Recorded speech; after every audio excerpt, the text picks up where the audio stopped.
విజయవాడలో డాక్టర్ సూర్యకుమారి మరణం కలకలం రేకెత్తించింది. ఆమె ఆత్మహత్య చేసుకుందా, హత్యకు గురైందా అన్న సస్పెన్షన్ కు తెరపడింది. నిన్న రాత్రి నిడమానూరు వద్ద కాలువలో మృతదేహాన్ని వెలికితీశారు. ఆమె బలవన్మరణం చెందిందని తేల్చారు పోలీసులు. కొన్ని రోజుల క్రితం విద్యాసాగర్ ఇంటికి వెళ్లిన సూర్యకుమారి ఆ రోజు రాత్రి విజయవాడ రైల్వేస్ కాలువ దగ్గర బైక్ పై వెళ్లింది. అదే సమయంలో పెట్రోల్ అయిపోవడంతో అక్కడే పార్క్ చేసింది. ఆ తర్వాత కాలువలోకి దూకి ఉంటుందని పోలీసులు భావిస్తున్నారు. అయితే మరణానికి ముందు చివరి గంట సమయంలో ఏం జరిగిందనే దానిపై సస్పెన్స్ కొనసాగుతోంది. పోస్ట్ మార్టం తర్వాత మృతదేహాన్ని కుటుంబ సభ్యులకు అప్పగించారు.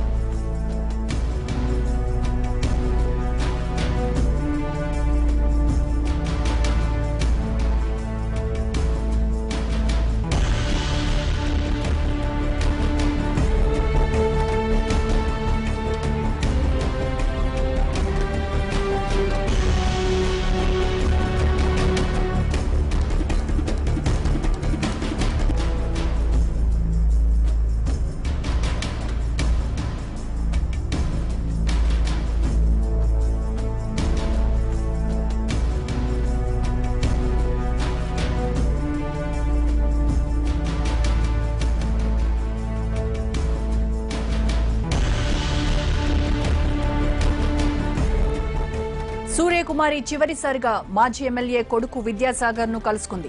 సూర్యకుమారి సెల్ మర్చిపోయిందని ఆమె ఇంటికి పట్టుకెళ్లి ఇచ్చిన విద్యాసాగర్ పై కుటుంబ సభ్యులు అనుమానాలు వ్యక్తం చేస్తున్నారు. సూర్యకుమారి అదృశ్యమయ్యాక తమ ఇంటికొచ్చి చాలాసార్లు ఆరా తీశాడంటున్నారు తల్లిదండ్రులు.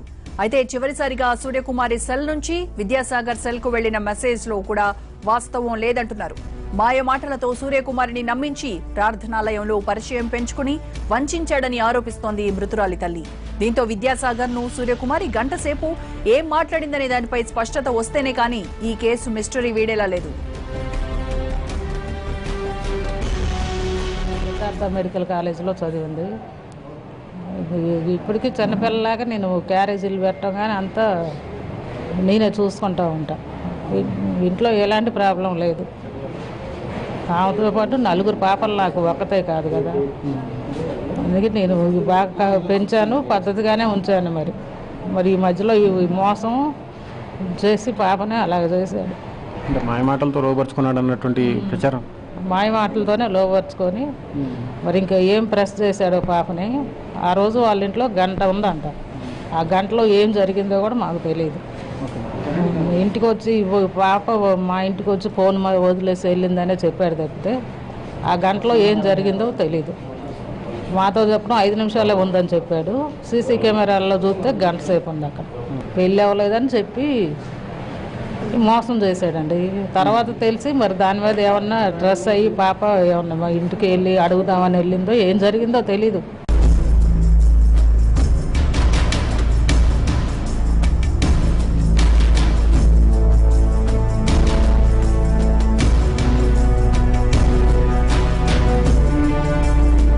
డాక్టర్ అయ్యి తన కూతురు బలవన్మరణానికి పాల్పడటంతో కుటుంబ సభ్యులు నిర్ఘాంతపోయారు. నిన్న మొన్నటి వరకు వస్తుందని ఆశగా ఎదురు చూసిన తల్లిదండ్రులు ఇక తమ కూతురు లేదని తెలిసి గుండెలవిసేలా రోధిస్తున్నారు. తమ కూతురు చావుకు కారణం విద్యాసాగర్ అని ఆరోపిస్తున్నారు. తనకు పెళ్లి కాలేదని దగ్గరై తర్వాత భార్య పిల్లలు ఉన్నారనే విషయాన్ని బయటపెట్టాడని వాపోతున్నారు. ఢిల్లీ వెళ్లొచ్చిన తర్వాత విజయవాడ ప్రభుత్వాసుపత్రిలోనే వైద్యురాలిగా చేరాల్సి ఉన్న తన కూతురుని అదే ఆసుపత్రిలో మృతదేహంగా చూడాల్సి వస్తుందని ఊహించలేదని కన్నీరు మున్నీరయ్యారు విజయ్ కుమార్ దంపతులు.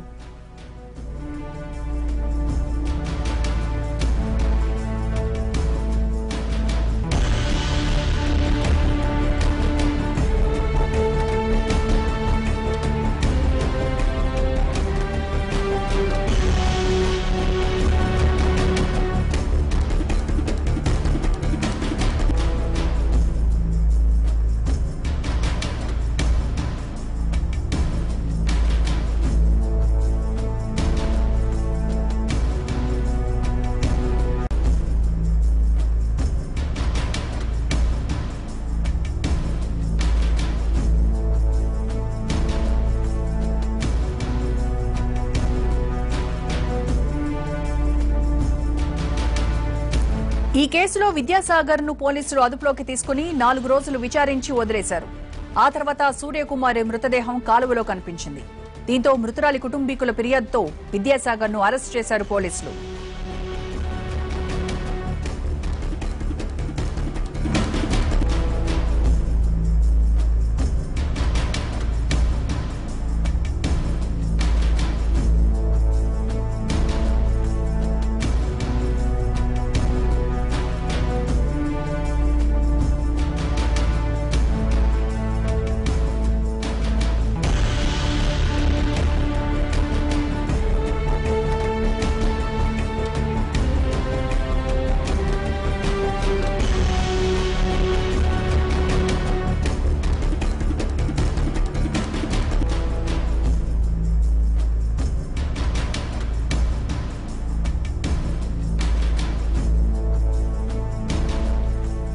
విజయవాడలో డాక్టర్ సూర్యకుమారి మరణం కలకలం రేకెత్తించింది.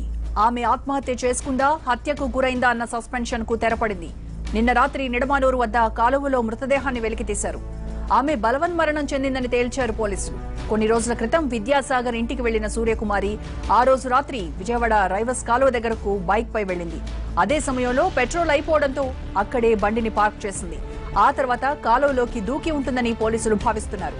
అయితే మరణానికి ముందు చివరి గంట సమయంలో ఏం జరిగిందనే దానిపై సస్పెన్స్ కొనసాగుతోంది.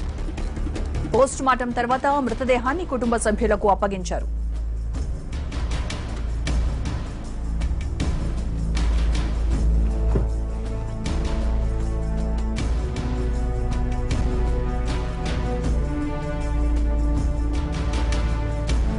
సూర్యకుమారి చివరిసారిగా మాజీ ఎమ్మెల్యే కొడుకు విద్యాసాగర్ ను కలుసుకుంది. సూర్యకుమారి సెల్ మర్చిపోయిందని ఆమె ఇంటికి పట్టుకెళ్లి ఇచ్చిన విద్యాసాగర్ పై కుటుంబ సభ్యులు అనుమానాలు వ్యక్తం చేస్తున్నారు.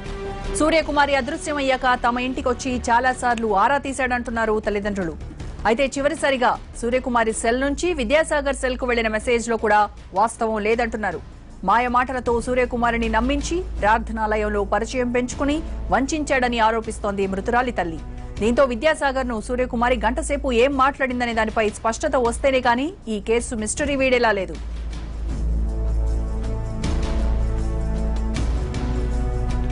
సూర్యకుమారి మృతిపై మరిన్ని వివరాలు మా ప్రతినిధి హరీష్ నడుదాం. హరీష్, ఈ కేసులో విద్యాసాగర్ అరెస్ట్ తర్వాత అసలు ఏం జరిగిందనే విషయాలు బయటకు వస్తాయంటారా? అయితే ఈ వ్యవహారం మొత్తంలో రోజా కేవలం ఒకే ఒక వ్యక్తి విద్యాసాగర్. ఆ విద్యాసాగర్ పూర్తిగా నిజం చెబితే కానీ అసలు విషయం ఏంటనేది బయటకు వచ్చేటువంటి పరిస్థితి లేదు. ఎందుకంటే సూర్యకుమారి చనిపోయింది, ఇద్దరి మధ్య జరిగినటువంటి సంభాషణకు సంబంధించి, ఇద్దరి మధ్య జరిగినటువంటి సన్నిహిత్యానికి సంబంధించినటువంటి వివరాలు ఏవైతే ఉన్నాయో ఇద్దరికి మాత్రమే తెలుసు. ఇంకోవైపు తల్లిదండ్రులకు కూడా ఈ వ్యవహారాలు ఏమీ తెలియదు. ఆఖరి నిమిషంలో తెలిసింది, అది కూడా పెళ్లి సంబంధాలకు సంబంధించినటువంటి చర్చ ఇంట్లో జరుగుతున్నప్పుడు ఆ సమయంలో సూర్యకుమారి విద్యాసాగర్కి సంబంధించినటువంటి విషయాన్ని బయటపెట్టడం, ఆ తర్వాత కుటుంబ సభ్యులు ఈ వ్యవహారంలో కుటుంబ సభ్యులు పిల్లలతో సహా తల్లిదండ్రులు అందరూ కూడా కూర్చొని మాట్లాడుకున్న తర్వాత ఆమె కరాఖండిగా చెప్పింది, నేను విద్యాసాగర్ని పెళ్లి చేసుకుంటాను. ఈ విషయాన్ని విద్యాసాగర్లో ధృవీకరించేందుకు అర్ధరాత్రి కూడా ఆమె ఇంటికి వెళ్ళింది. ఇంటికి వెళ్ళిన తర్వాత గంటన్నర పాటు ఇద్దరు కూడా మాట్లాడుకున్నారు. గంటన్నర పాటు ఇంట్లో మాట్లాడుకుంటున్నటువంటి సమయంలో విద్యాసాగర్కి సంబంధించినటువంటి తల్లి, భార్య కూడా బయటకు వచ్చారు. అర్ధరాత్రి సమయంలో ఎవరు వచ్చారు, ఎవరు మాట్లాడుతున్నారని చెప్పి అడిగే ప్రయత్నం చేసిన సందర్భంలో తల్లిదండ్రులు భార్యని అదేవిధంగా తల్లిని కూడా విద్యాసాగర్ లోపలికి పంపించేశారు. ఆ తర్వాత కొద్దిసేపటికి సూర్యకుమారి అక్కడి నుంచి వెళ్ళిపోయింది. అదే వెళ్ళిపోతున్నటువంటి సమయంలో సెల్ ఫోన్ని అక్కడే వదిలేసి వెళ్ళిపోవడం, చాలా కోపంతో వెళ్ళిపోయింది అన్నటువంటి ఒక ప్రాథమికమైనటువంటి సమాచారం అయితే అందుతుంది. ఇద్దరి మధ్య జరిగినటువంటి సంభాషణ ఏదైతే ఉందో ఆ సంభాషణ పెళ్లికి సంబంధించినటువంటి వ్యవహారం. ఒకవైపు సూర్యకుమారి ఇంట్లో పెళ్లి సంబంధాలు చూస్తున్నారని చెప్పి ఆమె విద్యాసాగర్ వద్ద ప్రస్తావించడం, విద్యాసాగర్ ఆ విషయాన్ని చాలా లైట్ తీసుకోవడం, 5 సంవత్సరాలుగా కలిసి తిరుగుతున్నప్పటికీ కూడా అతను ఆఖరి నిమిషంలో పెళ్లి సంబంధానికి సంబంధించినటువంటి విషయం బయటపెట్టిన సందర్భంలో పెళ్లి చేసుకోవాలన్నటువంటి ఒక నిర్లక్ష్యమైనటువంటి ధోరణిలో వ్యవహరించారు. అదే ఆమె మనస్తాపానికి కారణమైంది. 5 సంవత్సరాలుగా నమ్మినటువంటి వ్యక్తి ఏదో విధంగా పెళ్లి చేసుకుంటాడు, ఉన్నటువంటి భార్య అదేవిధంగా బిడ్డలు ఉన్నారని చెప్పి తెలిసినప్పటికీ కూడా అతనితో సన్నిహిత సంబంధాలు జరిపింది. ఆ సంబంధాలు చివరి నిమిషంలో బెడిసికొట్టడం, ఆఖరి నిమిషంలో విద్యాసాగర్కి సంబంధించినటువంటి కుటిలో బుద్ధి బయటపడినటువంటి నేపథ్యంలో ఆమె తీవ్రంగా మనస్తాపానికి గురయ్యి ఉంటుంది. ఆ తర్వాతనే ఆత్మహత్యకు సంబంధించినటువంటి కీలకమైనటువంటి నిర్ణయం తీసుకుంది. అక్కడి నుంచి సెల్ ఫోన్ కూడా వదిలేసి చాలా వేగంగా బండేసుకుని వచ్చేసిన తర్వాత సీసీ కెమెరాల్లో కూడా పోలీసులు కూడా విచారణ చేపట్టినటువంటి సందర్భంలో సీసీ కెమెరాలో కూడా కేవలం 1/2 కిలోమీటర్ వరకే సూర్యకుమారికి బండి మీద వెళ్తున్నటువంటి దృశ్యాలు కనిపించినాయి. అక్కడ ఆ సందర్భంలో సూర్యకుమారితో పాటు విద్యాసాగర్ లేకపోవడంతో 2 రోజుల క్రితమే విద్యాసాగర్ని అదుపులో తీసుకున్నప్పటికీ కూడా విద్యాసాగర్ని పోలీసులు విడిచిపెట్టేశారు. ప్రాథమికంగా విచారించి అతని వద్ద నుంచి కేవలం స్నేహితుడిగా ఉంటాము అనే సమాచారం రావడంతో తాత్కాలికంగా పోలీసులు అతను విడిచిపెట్టారు. ఆ తర్వాత 24 గంటలు కూడా గడవకముందే విజయవాడ రైల్వేస్ కాలువ వద్ద సూర్యకుమారి సంబంధించినటువంటి వాహనం దొరికింది. ఆ వాహనంలో చూసుకుంటే కనుక పెట్రోల్ అయిపోయింది. పెట్రోల్ అయిపోయి వాహనం అక్కడ ఆగిపోయినట్టుగా పోలీసులు నిర్ధారించారు. వాహనాన్ని ఎప్పుడైతే ఇద్దరి మధ్య డిస్కషన్ జరిగిన తర్వాత ఆమె అర్ధరాత్రి పూట వేగంగా బండేసుకుని వచ్చేయటం, ఫోన్ కూడా అతని దగ్గర వదిలేసి వచ్చేసిన సందర్భంలో పెట్రోల్ అయిపోయింది. పెట్రోల్ అయిపోయిన తర్వాత కాలువ దగ్గరికి వచ్చిన తర్వాత కాలువ వద్ద వాహనాన్ని పార్క్ చేసి నదిలో కాలువలో దూకిందన్నటువంటి ఒక ప్రాథమికమైనటువంటి నిర్ధారణకు వచ్చారు. ఆ దిశగా దర్యాప్తు జరిపినప్పుడు ఆ రాత్రి 8 గంటల ప్రాంతంలో నిడమానూరు వద్ద రైల్వేస్ కాలువ వద్ద రైల్వే ట్రాక్ కి సమీపంలో కాలువలో మృతదేహం బయటకు వచ్చింది. ఇంకో విషయం ఏంటంటే సూర్యకుమారి ఎప్పుడైతే విద్యాసాగర్తో మాట్లాడి వెళ్ళిపోయిన తర్వాత ఆ ఫోన్ తీసుకుని విద్యాసాగర్ తల్లిదండ్రులు సూర్యకుమారి తల్లిదండ్రుల దగ్గరికి వెళ్ళటం, ఆ సమయంలో సూర్యకుమారి తల్లి మాత్రమే బయటకు వచ్చి సమాధానం చెప్పడం, ఆ తర్వాత తెల్లారిన తర్వాత కూడా 4-5 సార్లు వచ్చి సూర్యకుమారి వచ్చిందా అని చెప్పి తల్లిదండ్రులు ప్రశ్నించడం, ఈ వ్యవహారం మొత్తం చూస్తుంటే కనుక సూర్యకుమారి ఆత్మహత్య చేసుకునే విధంగా ఉందన్నటువంటి వ్యవహారాన్ని కుటుంబ సభ్యులు అనుమానం వ్యక్తం చేస్తున్నారు. ఇంకోవైపు ఎప్పుడైతే పోలీస్ విచారణ జరిగిన తర్వాత అతను విడిచిపెట్టారు విద్యాసాగర్ బయటకు వచ్చినప్పుడు కూడా మీడియాతో మాట్లాడుతున్నప్పుడు కూడా అప్రస్తుతంగా ఆయన ఒక మాట మాట్లాడాడు. ఎవరు అడగకుండానే, ఎవరు కూడా దాని గురించి ప్రశ్నించకుండానే అప్రస్తుతంగా ఒక మాటని దొరికినటువంటి పరిస్థితి. ఆయన అనుకోకుండానే మాట వచ్చిందా లేకపోతే కావాలని అన్నాడా అనేది ఒక చర్చగా మారినటువంటి నేపథ్యంలో సూర్యకుమారి అయితే చనిపోయేటువంటి మనిషి కాదు అని చెప్పి అతనంతటా అతనే అప్రస్తుతంగా వ్యాఖ్యలు చేయటం, ఆ వ్యాఖ్యలను కూడా పోలీసులు ప్రస్తుతం పరిగణలో తీసుకుంటున్నారు. ఇంకొకవైపు ఆ గంటన్నర పాటు జరిగినటువంటి సంభాషణ ఒక ఎత్తు అయితే, ఇంకోవైపు ఎటువంటి ప్రస్తావన లేకుండానే మీడియాతో మాట్లాడుతున్నప్పుడు సూర్యకుమారి చనిపోయేటువంటి వ్యక్తి కాదని చెప్పి విద్యాసాగర్ వ్యాఖ్యానించడం, ఈ 2 అంశాలు చాలా కీలకంగా మారుతున్నాయి. గంట సమయంలో జరిగినటువంటి పూర్తి స్థాయి సంభాషణ ఏంటి అనేది విద్యాసాగర్ బయట పెట్టాల్సినటువంటి అవసరం ఉంది. ఇంకోవైపు తల్లిదండ్రులు కూడా తీవ్రంగామైనటువంటి అనుమానాలు వ్యక్తం చేస్తున్నారు. పెళ్లి కాలేదు అని చెప్పి మొదట్లో చర్చలో వీళ్ళిద్దరి మధ్య పరిచయం ఏదైతే ఏర్పడిందో ఆ సందర్భంలో పెళ్లి కాలేదని చెప్పారు. తర్వాత ఫ్రెండ్షిప్ బలపడిన తర్వాత, సన్నిహిత్యం బలపడిన తర్వాత పెళ్లి వ్యవహారాన్ని బయటికి తీసుకొచ్చి పెళ్లి భార్య ఉంది, పిల్లలు ఉన్నారన్న విషయాన్ని కూడా బయట పెట్టారు.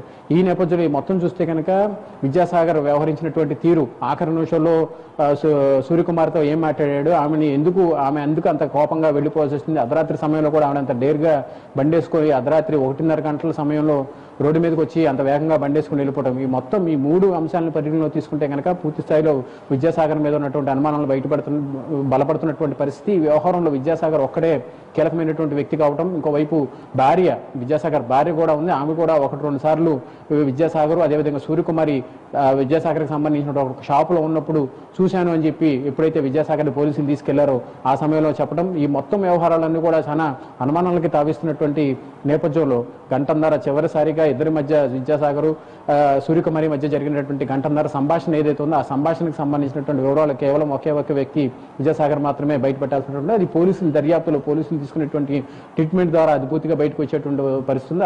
ఆ విషయం సంభాషణ ఏం జరిగింది అన్నది బయటకు రావటం. ఇంకోవైపు మెసేజ్కి సంబంధించి మా వ్యవహారం ఇంట్లో తెలిసిపోయిన తర్వాత నువ్వు కూడా జాగ్రత్తగా ఉండని చెప్పి మెసేజ్ ఒకటి టైప్ చేసి ఫార్వర్డ్ చేసినటువంటి పరిస్థితి. అయితే ఆ సమయంలో ఆ ఫోను ఇద్దరి మధ్య ఉన్నటువంటి సాన్నిహిత్యం కారణంగా సూర్యకుమారి వద్ద ఉందా, సూర్యకుమారే విద్యాసాగర్కి పంపించింది అన్నదాని మీద మాత్రం క్లారిటీ లేదు. ఈ మెసేజ్కి సంబంధించినటువంటి వ్యవహారం కూడా ఆ ఒక్క మెసేజే బయటకు వచ్చింది, మిగతా ఈ మెసేజ్లు ఇద్దరి మధ్య జరిగినటువంటి సంభాషణకు సంబంధించినటువంటి ఏ మెసేజ్ కూడా బయటకు రాలేదు. కేవలం విద్యాసాగర్ని సేఫ్ సైడ్లో నెట్టే విధంగా ఉన్నటువంటి ఒక మెసేజ్ మాత్రమే బయటకు రావడం కూడా కొంత అనుమానాలు వ్యక్తమవుతున్నాయి. ఆ మెసేజ్ విద్యాసాగర్కి సేఫ్ సైడ్గా ఉండటంతో అతనే లీక్ చేశాడు అన్నటువంటి ఒక సందేహం కూడా వ్యక్తమవుతుంది. ఈ మొత్తం వ్యవహారాలు చూసుకుంటే కనుక గంటన్నర పాటు జరిగినటువంటి సంభాషణ, మెసేజ్కి సంబంధించినటువంటి సంభాషణ, ఇంకోవైపు విద్యాసాగర్ సూర్యకుమారి షాప్లో ఉండి ఏకాంతంగా ఉన్నటువంటి సమయంలో నేను చూశాను అని చెప్పి విద్యాసాగర్కి సంబంధించినటువంటి భార్య బహిరంగంగా చెప్పినటువంటి నేపథ్యం, ఈ మొత్తం వ్యవహారాలు చూసుకుంటే కనుక టోటల్ ఎపిసోడ్ మొత్తం విద్యాసాగర్కి సంబంధించినటువంటి వ్యవహారం. నోరు మెదిపితే పోలీసులు అదుపులో ఉన్నటువంటి వ్యక్తి అతను నోరు మెదిపి అసలు తనంతట తానుగా విషయం చెప్తే కానీ సూర్యకుమారి మరణానికి సంబంధించినటువంటి అసలు విషయం బయటకు వచ్చేటువంటి పరిస్థితి లేదు. రోజా రైట్ హరీష్.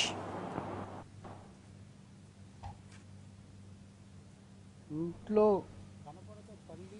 తండ్రికి కొట్టుమిట్టాడుతుంటే అతను ఇంటికి వచ్చి పాప సెల్ ఫోన్ అతను ఇచ్చాడు. ఆ సెల్ ఫోన్ వెనక రహస్యం ఏముందనేది వేరు. 3 1:26 వాళ్ళ ఇంట్లోకి వెళ్తే 2:36 బయటకు వస్తే 2:45 సెల్ ఫోన్ తీసుకొని అర్ధరాత్రి మా ఇంటికి వచ్చి మా మిస్సెస్ బయట మెట్ల మీద బాధపడుతుంటే ఇచ్చెళ్ళాడు. రెండోది సెకండ్ అర్ధగంట అయ్యాక 3:15 మళ్ళీ తిరిగి అతను వచ్చి నేను దేవులాడుతున్నాను, ఇక్కడే ఉంటుంది, ఈ చుట్టుపక్కల ఉంటుందని మళ్ళీ అతనే ఇంటికి వచ్చి 3:15 తెలియపరిచాడు. దాంతో మేము కంగారయ్యి మేము బయట రోడ్ల మీద పడి మేము దేవులాడుకున్న సమయంలో మళ్ళీ తిరిగి 4 గంటలకి ఆ అర్ధరాత్రి అతనే మళ్ళీ ఇంటికి వచ్చి రోడ్డు మీద చూసుకొని మా ఇంటి దగ్గర వెళ్ళాడు. మొత్తం ఆ రోజు 1:30 నుంచి 4:30 వరకు పాపని వాళ్ళ ఇంట్లో కానీ వాళ్ళ పేరెంట్స్ కానీ వాళ్ళ మిస్సెస్ కానీ అక్కడే జరిగింది. అంత కరెక్ట్గా ఎవిడెన్స్ ఉంది కాబట్టి అతని మీద ఆరోపణ చేయడం జరిగింది. ఏదో ఆ పాప ఆయన మీదే ప్రేమ ఉంది, ఈ ప్రపంచంలో ఇంకా పురుషుడు లేడు, ఆయమని చూసి ఈ పాప ఆల్రెడీ మీకు తెలిసిందే medicine, government job, regular, Vijayawada Krishna జిల్లా ఎక్కడే జాబ్ వచ్చింది, రేపు తీసుకొచ్చి విజయవాడ ఇదే హాస్పిటల్లో, ఎక్కడే ఈ హాస్పిటల్లోనే ఈ మార్చిలో ఆమె డ్యూటీ చేయాల్సిన వచ్చిన